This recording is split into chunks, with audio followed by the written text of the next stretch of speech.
Hello, this is Mocha Product Manager Martin Brennan, and today we're going to be looking at how to share planar tracking from Mocha Pro with Silhouette 2020. Silhouette and Mocha now work closer together to form the industry's most powerful tracking, roto, and paint combo for high-end visual effects projects.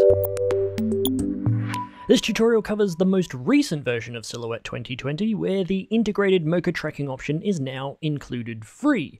However, this tutorial will focus on how Mocha Pro 2020 has added a Silhouette tracking export format for better integration and more workflow flexibility. To support this workflow, you will want to be on the latest 2020 version point releases of both products.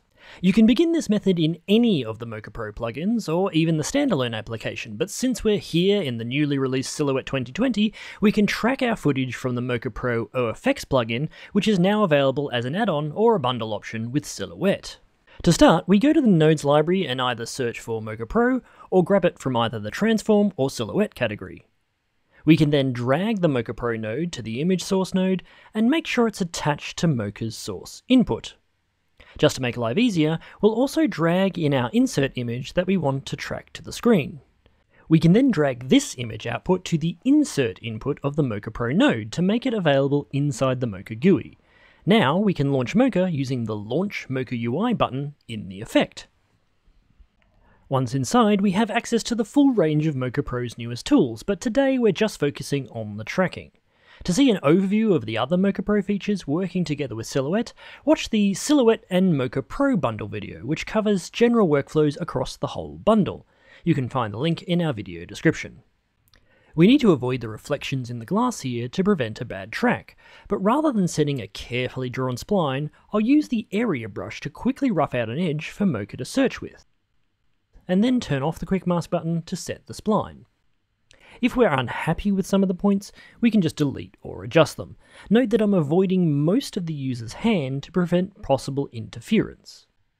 We then want to turn on the surface and modify it to the screen corners, turning on the grid so we can keep our eye on the tracking.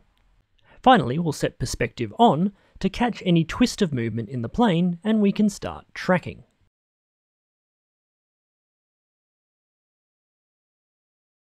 Once the track is done, we can scrub the shot to check for problems in the movement, or go to the Insert Clip property for the layer and choose Insert Layer to insert the image we added to the Silhouette tree. From here, we have two options. We could either leave this insert on and use the Mocha Insert Render options to composite back to Silhouette, or we can export the corner pin data from Mocha to utilize across Silhouette however we want. To export, we click the Export Tracking Data button and choose the new Silhouette corner pin from the list of options, and then copy to clipboard. We can then close and save the Mocha project to return to Silhouette. To paste the data, we first create a tracker node in the tree and paste onto the node.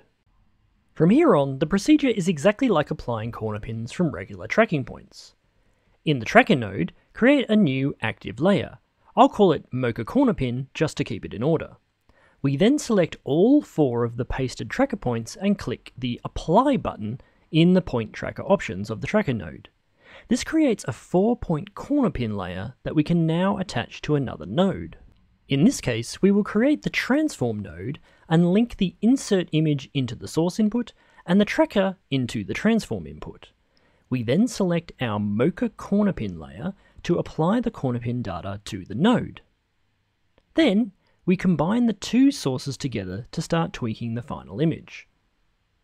We'll use a math composite and feed the transform node into the foreground and the original source image into the background.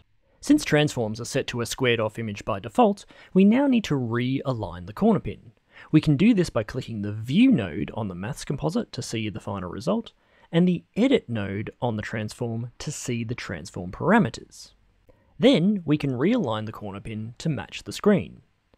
Once aligned, we can then tweak the maths composite to get the right screen overlay and opacity to match the scene, and then play back to check the movement.